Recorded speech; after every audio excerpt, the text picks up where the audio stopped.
నమస్తే, welcome to 99 TV. Mustafa Khamenei, ఆయతుల్లా Ali Khamenei కుమారుడు, రెండో కుమారుడు, ఇప్పుడు ఇరాన్ సుప్రీం లీడర్గా వాళ్ళ కౌన్సిల్ ఎన్నుకుంది, ఎక్స్పర్ట్స్ కౌన్సిల్ ఎన్నుకుంది. ఆయన రిలీజియస్ హెడ్స్ అందరూ కూడా ఆయన నియామకాన్ని ఆమోదించారు. ఇది జరిగి 4-5 రోజులు అయిన తర్వాత కూడా ఆయన ఎక్కడ ప్రజెన్స్ కనిపించట్లా. ఆయన బహుశా వీళ్ళతో పోలిస్తే, రెవల్యూషనరీ గార్డ్స్తో పోలిస్తే వాళ్ళకన్నా కూడా డెడ్లీ గ్రూప్ ఒకటి ఉంది. ఆ గ్రూప్ సంరక్షణలో ఉన్నారు, ఎందుకంటే అమెరికా నుంచి, ఇజ్రాయెల్ నుంచి ఉన్న థ్రెట్ వల్ల. అర్థం చేసుకోవచ్చు. బట్ ఆయన ఒక సందేశం ఇచ్చారు నిన్న. అన్ని ఇరాన్ టీవీ ఛానల్స్లో కూడా వచ్చింది, అన్ని మీడియా సంస్థలు కూడా దాన్ని ప్రచురించాయి, డిజిటల్ మీడియాలో ప్రసారమైనవి కూడా. సందేశం ఏంటంటే, ఆయన ఆడియో సందేశం, ఆయన మనిషి కనపడలా. మా జోలికి వస్తే పరిణామాలు చాలా తీవ్రంగా ఉంటాయి, అలాగే గల్ఫ్ దేశాల్లో ఉన్న ఇరాన్ యుఎస్ కాన్సులేట్స్, ఎంబసీలు మొత్తం ఎత్తేయాలి, ఖాళీ చేసి వెళ్ళిపోవాలి. వెళ్ళిపోకపోతే మాత్రం దాడులు చేస్తాం, వాటి మీద చేస్తాం, ఆ దేశాల మీద దాడులు చేస్తాం. ఇక ఇంకొక ముఖ్యమైన అంశం ఏంటంటే, హర్మూజ్ జలసంధి, స్ట్రైట్ ఆఫ్ హర్మూజ్ కంప్లీట్ మేము టేక్ ఓవర్ చేసేసాం, మా కంట్రోల్లో ఉంది, మేము దాన్ని మూసేసాం. ఎవరిని కూడా we will not allow any cargo ships or any vessels, మేము వాటిని అనుమతించము ఆ స్ట్రైట్ ఆఫ్ హర్మూజ్ గుండా వెళ్ళటానికి అని చెప్పేసి. 23 మైళ్ళ వెడల్పు అది. సో ఆ వెడల్పు ఉన్న ప్రాంతంలో కరెక్ట్గా నావిగేషన్కి ఉండేది 3 కిలోమీటర్స్, మేము అనుమతించము. ఇంత వార్నింగ్ ఆయన ఎందుకు ఇచ్చారు? ఇది పవిత్ర మాసంలో శుక్రవారం ముందు రోజు ఆయన చేశారు. ఎందుకు ఇచ్చారంటే, ఒక ఇరాన్లో ఉన్న తన అనుకూల సమాజంలో వైబ్స్ క్రియేట్ చేయడానికి, ఆ సమాజాన్ని ఏకం చేయడానికి. సరే, ఇచ్చేదేదో ఆయన టీవీ తెర మీదకి వచ్చి ఇవ్వచ్చు కదా, ఆయనే వీడియో క్లిప్ చేసి ఇవ్వచ్చు కదా, ఎందుకో లేదు. ఈ సందేహాలు ఎవరు? అంతర్జాతీయ మీడియా, ప్రముఖ మీడియా సంస్థలు, ఛానల్స్ ఈ సందేహాలు వ్యక్తం చేస్తున్నాయి. ఆయన ఉన్నారా లేదా? ఎందుకంటే ఈ వాజ్ సీరియస్లీ ఇంజోర్డ్. ఆ అటాక్లో వారి తండ్రి గారిని, మరో 40 మంది సీనియర్ నాయకుల్ని, బ్యూరోక్రాట్స్ని పోగొట్టుకున్న తర్వాత ఈయన గాయపడ్డారు, బతికి బయటపడ్డారు అదే అటాక్లో. కానీ అప్పటి నుంచి ముఖం చూపించట్లా. అలాంటిది నిన్న హఠాత్తుగా ఆడియో టేప్ వచ్చింది.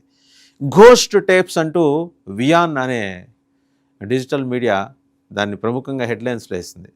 ఆయన ఉంటే నేరుగా వచ్చి కనబడి మాట్లాడచ్చు. ఆయన పేరుతో ప్రసారమైన టేప్, ఆయన ఇచ్చిన సందేశం అంటూ ఎవరో చదివిన టేప్ అని కొన్ని సంస్థలు, లేదా ఆయనే ఆ హెచ్చరిక జారీ చేశారు, ద వాయిస్ అయిందే అని. వియాన్ అయితే ఒక అడుగు ముందుకేసి, ఇది ఆర్టిఫిషియల్ ఇంటెలిజెన్స్ ద్వారా జనరేట్ అయిన ఆడియో క్లిప్, ఆయన బొమ్మ చూపించి ఎవరో మాట్లాడారని చెప్పి వియాన్ రాస్తుంది. బట్ ఇందరికీ చాలా ఐఆర్జిఎస్ మాట్లాడాల, ఇస్లామిక్ రెవల్యూషనరీ గార్డ్స్ కార్ప్స్ మాట్లాడాల, అత్యంత ప్రమాదకరమైన ఆర్మీ అది, వాళ్ళు మాట్లాడాల, వాళ్ళకి మించిన ప్రమాదకరమైన ఒక సెక్యూరిటీ గ్రూప్ చేతుల్లో ఈయన భద్రంగా ఉన్నారు అని చెప్పేసి మాత్రం తెలుస్తుంది. ఏంటా సెక్యూరిటీ గ్రూప్? ఎందుకు వాళ్ళ సంరక్షణలోకి ఈయన వెళ్లాల్సి వచ్చింది? ఎవరిని, తన నీడను కూడా తను నమ్మే పరిస్థితి ఎందుకు లేదంటే, మరి నీడ లాంటి సెక్యూరిటీ గార్డే ఆయతుల్లా అలీ ఖమేనీకి అతనే సమాచారం అందించి మొస్సాద్ ఏజెంట్గా మారి మొత్తం ఇక్కడ మొన్న ఇరాన్లో ఆయన అంతమొంచేదాకా ఊరుకోలేదు. కాబట్టి ఎవరిని నమ్మదలుచుకోలే ఆయన. సరే, బతికే ఉన్నారనుకుందాం, కాసేపు బతికే ఉంటే అట్లీస్ట్ నేను ఉన్నాను అని చెప్పడానికి ఇన్ని రోజులు ఎందుకు పట్టింది? ఒకవేళ సీరియస్లీ ఇంజూర్ అయ్యింది, మాట్లాడలేని పరిస్థితుల్లో ఆయన తరఫున ఎవరైనా మాట్లాడితే వాళ్ళ పేర్లు ఎందుకు చెప్పుకోలేకపోతున్నారు? ఇవన్నీ కూడా $1 మిలియన్ వస్తుంది. ఒకటి, మొస్సాద్ కానీ సిఐఏ కానీ స్పష్టమైన సమాచారం ఉంది ఆయన ఎక్కడున్నారనే దాని మీద. ఒకవేళ చికిత్స తీసుకుంటూ ఉండుంటే, అక్కడ ట్రీట్మెంట్ తీసుకుంటుంటే దానికి సంబంధించిన సమాచారం ఇతమిద్దంగా తెలియకపోవచ్చు కానీ, బట్ ఆయన మూవ్ చేస్తున్నారు సీక్రెట్ ప్లేసెస్లో, ఒక చోట నుంచి ఒక చోటికి మూవ్ చేస్తున్నారు. ఇదైతే స్పష్టమైన సమాచారం. ఇంతకీ డెడ్ ఆర్ అలైవ్ అనే ప్రశ్నలకి సమాధానాలు కావాలంటే కొన్నాళ్ళు ఆగాల్సిందే. కారణం ఏంటంటే, ప్రస్తుతం ఒక క్రైసిస్ నడుస్తుంది.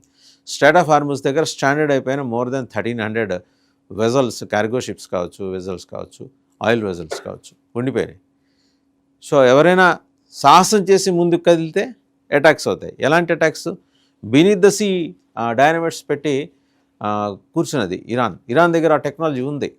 వాళ్ళు వచ్చి పేల్చేస్తారు, ఎనీ మూమెంట్ పేల్చేస్తారు. అది చాలా ప్రమాదకరం, మొత్తం ఛిద్రం అయిపోతుంది ఆ ఏరియా అంతా. సో చాలా జాగ్రత్తగా మరి ఆచితూచి అడుగులేస్తున్నారు. మరొక ట్రంప్ ఏమంటున్నారు? యుద్ధం నేను ఆపుతాను అంటున్నాడు. నేను చెప్పినప్పుడు ఆగాలి, నేను ఆపుతాను ఇన్ సెన్స్ తాను చెప్పినప్పుడు ఆగాలట. ఆయన ఎప్పుడు చెప్తారు? ఆయనకి ఎప్పుడు మూడు వస్తుంది చెప్పడానికి? ఇలాంటివి లాట్ మెనీ క్వశ్చన్స్ ఇప్పుడు తెర ముందుకు వస్తున్నాయి. దానివల్ల ఎంత అంతర్జాతీయంగా వ్యవస్థ ఎలా దెబ్బతింది, కంప్లీట్ రవాణా వ్యవస్థ అంతా దెబ్బతింది. మనం డైరెక్ట్ ఎఫెక్ట్ అయ్యాం. వాళ్ళెవరో యుద్ధం చేసుకుంటే మన వంటింట్లో పొయ్యి ఎలగట్ల, అక్కడ దాకా వచ్చింది యుద్ధం. సో ఈ క్రమంలో మరి ముస్తఫా ఖమేనీ ఏ నిర్ణయం తీసుకుంటాడు, ఒకవేళ ఇఫ్ ఈజ్ అలైవ్ ఆయన ఏ రకమైన పోరాటానికి దిగుతాడు అమెరికాతోటి. అమెరికా చాలా పంతంగా ఉంది. అండ్ గల్ఫ్ దేశాలు కూడా ఇవాళ ఆలోచించుకోవాల్సిన పరిస్థితి. ఒకప్పుడు ఒంటెల మీద వచ్చి ఖర్జూరాలు అమ్ముకునే పరిస్థితిలోకి ఇరాన్తో గొడవల కారణంగా వెళ్ళిపోతారా? మొత్తం ఎకానమీ బదాబదలైపోయింది. దుబాయ్ కావచ్చు, మనం చూస్తే మిగిలిన అన్ని కంట్రీస్, బహ్రెయిన్, సౌదీ, ఇవన్నీ చూస్తుంటే ఖతర్ ఎక్కడ పడితే అక్కడ దాడులు, ఇరాన్ దాడులు చేస్తుంది. యుఎస్ కాన్సులేట్స్, యుఎస్ ఆస్తులు ఉన్నాయని భావించిన చోటల్లో చేస్తుంది. ఇది చాలా ప్రమాదకరం. ఎవరు ఆపగలరు యుద్ధం? ఇరాన్కి చెప్పడానికి జీసీసీ కౌన్సిల్ ప్రయత్నాలు చేస్తుంది. ఒక పక్క ఇరాన్ రెడీగా ఉన్న చర్చలకు అంటూనే దాడులు చేస్తుంది. వాళ్ళ ప్రెసిడెంట్ పెజెష్కియన్ సారీ చెప్పిన మరుసటి రోజే అతన్ని Islamic revolutionary guards corps IRGC chief బెదిరించాడు, వాహిదీ బెదిరించాడు. నువ్వెవరు చెప్పడానికి, ఇక్కడ సుప్రీం మేము, మా నాయకుడు చెప్తాడు. సో ఆయన విత్డ్రా చేసుకున్నాడు. సారీ, అసౌకర్యానికి సారీ, బట్ మా దాడులు కంటిన్యూ చేస్తుంది. సో ఇరాన్ ఖచ్చితంగా వాళ్ళ సైకాలజీ, మైండ్ సెట్ అర్థమైపోయింది. వాళ్ళు ప్రతిఘటిస్తారు.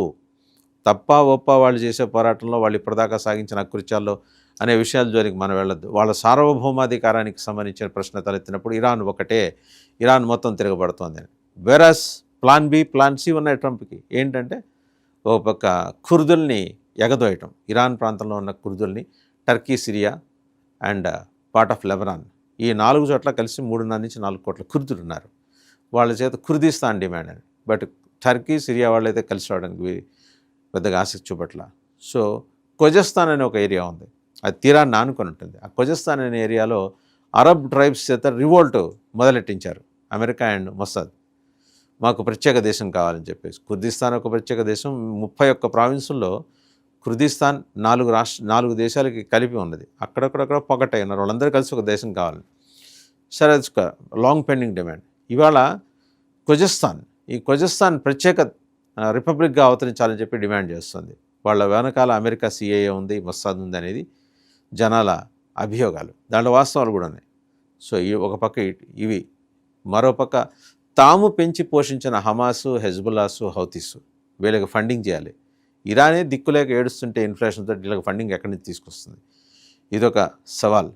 మరోపక్క తీరం వెంబడి, స్ట్రైట్ ఆఫ్ హర్మూజ్ వెంబడి కాచు కూర్చున్నారు హౌతీలు, ఏది ఆత్మాహుతి బోట్లు వేసుకొని. ఎప్పుడు ఇరాన్ నుంచి సిగ్నల్ వస్తే వెళ్ళి తాను పేలు చేసుకొని సముద్రంలో అల్లకలను సృష్టించడానికి. ఇన్ని సమస్యల మధ్య ఎక్కడా కనపడకుండా ఘోస్ట్ టేప్స్ రూపంలో తన వాయిస్ని పంపించిన ముస్తఫా ఖమేనీ ఏ మేరకు ఇరాన్ వెంట నిలుస్తాడనే సందేహాలు అయితే చాలామందికి వ్యక్తమవుతున్నాయి. యుద్ధంలో మంచి చెడు అనేది ఏమి ఉండవు. ఎవరికి వాళ్ళు చేస్తుంది మంచి, అవతల వాళ్ళు చేసేది చెడు అని. ఇజ్రాయెల్ వర్షన్ ఇజ్రాయెల్ది, ఇరాన్ వర్షన్ ఇరాన్ది, అమెరికా వర్షన్ అమెరికాది. ఓవరాల్గా ఏంటంటే ఈ పిక్చర్లో ఇరాన్ లీడ్ రోల్ తీసుకుంటుంది. అమెరికా మెట్టు తగ్గింది. ఖచ్చితంగా ఒక అగ్రిమెంట్, ఒక అండర్స్టాండింగ్కి వచ్చి ఆ షరతులేవో పరస్పరం మాట్లాడుకుని ఉంటే ముందర ప్రపంచం బాగుంటుంది.